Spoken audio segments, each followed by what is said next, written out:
waxna amray kaasna waa ka ugu fadli badan ayuu leeyahay labadaas ayaa ugu fadli badan macnaha ogow hadii aad u tagtid madaxweynaha ama qofka suldaanka ah u tagtid xumaanta ka reebtid wanaaga amartid waa inta ugu fadli badan sababtoo ah ma garanaysaa hebel qofkan wuxuu u fadli noqday qofkan markuu u yimi suldaanka wax awooda ma haysto seef uu ku dagaalama ma haysto waxbani iskama celinayo waa qof isdhiibay hadii wax lagu sameeyo ogal sababtoo ah isaga waxyaalo waaweyn faraha la galay maadaama uu faraha la galay waxyaalo waaweyn waxa weeye qofkaas samarka iyo go'aanka soo qaatay fadligiisu wuxuu noqday inuu noqdo kuwa ugu fadli badan dadka shuhadada waliba isagoo dhiman nabiga sallallahu alayhi wasallam wuxuu yiri afdalu shuhada haddana muu dhiman haddana isagoo adduunka saaran una dhiman ayaa wuxuu ka mid yahay shuhadooyinka ugu magaranaysa ugu fadli badan sababtoo ah niyadiisa markay ku soo dhacday ninka suldaanka kolba waxba kugu sameeynaya dulmiga badan ama uu ku dilaya muxuu niyadiisa ka go'aansaday inuu xitaa dhimashada diyaar u yahay niyadiisii ayaa xitaa waxay ka dheeraysay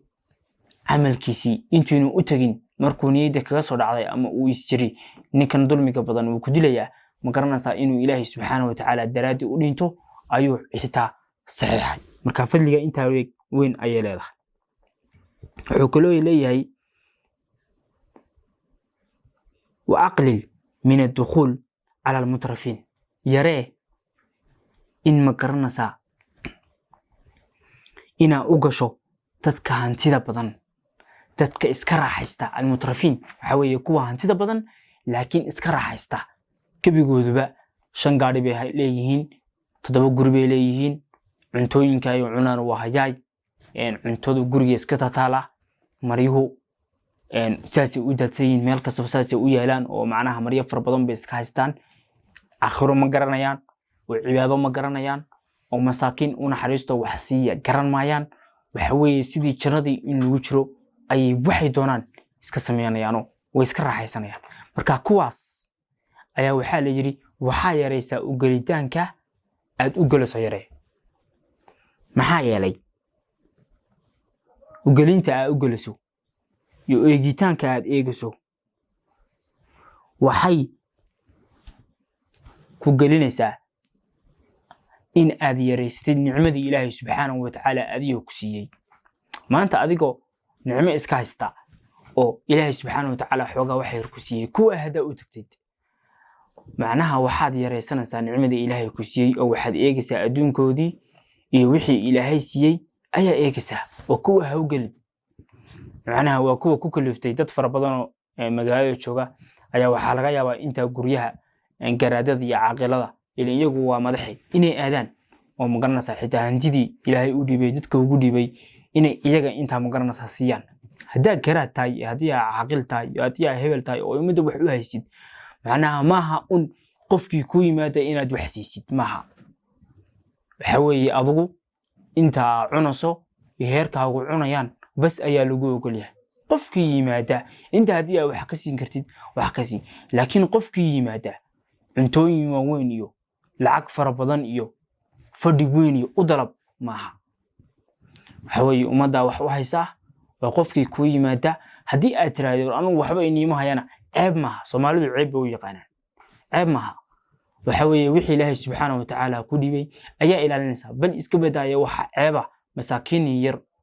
hantidooda in iyaga siisid ayaa ceeba maaha ceeb nin ladan asu magaranaysa qof ladan oo wax haysta oo guri ku yimi in hantidii umada siisid iyo masaakiinta taasa ceeba laakiin ceeb maaha ina ku tiraadid magaranaysa war waladan tahay ta gurigiina shoog anigu wax kuma haye markana sharaftu waxa weeye dariiqa Ilaahay subxaanahu wa ta'ala in raaco إلهي سبحانه وتعالى وحير ولا تمدن عينيك إلى ما متعنا به أزواجا منهم سهرة الحياة الدنيا لنفتنهم فيه ورزق ربك خير وأبقى عندها على الراعي وحا إلهي سبحانه وتعالى أدونك يدلال كيسا iyo raaxada uu siiyey dadka gaalada ha eegin ayuu ilaahay subxaanahu wa tacaala nabigiisa ku leeyahay maxaa yeelay ilaahay subxaanahu wa tacaala risqigiisa ayaa ku khayr badan mar kastaba marka waxaa la diidayaa dadka wax siiyey in aad eegtid wixii ilaahay subxaanahu wa tacaala siiyey eegtid hadhowtana aad tirahdid ilaahay wax yar buuna siiyey anaga dadkaasna wax badan buu siiyey oo sidaas ma aha halkaa ka boodid markaana sidaas ayaa loo diidayaa in aad la saaxiibto ama aad u tagtagto dadka ilaahay subxaanahu wa tacaala hantida siiyey ee weliba hantida ku ciyaara weliba hantida sida sharci dara wala dhaqma nabiga sallallahu alayhi wasallam wuxuu yiri undur ila man huwa duunak qofka adiga kaas hooseeya eeg wuxuu ilaahay subxaanahu wa tacaala ku siiyey ku qanac oo wax ka soo saaro meel ku gaadh maanta haddii aad wax ilaahay ku siiyey dadaal uu ku siiyey dhalinyaro uu kaa dhigay intaa wax ku gaadh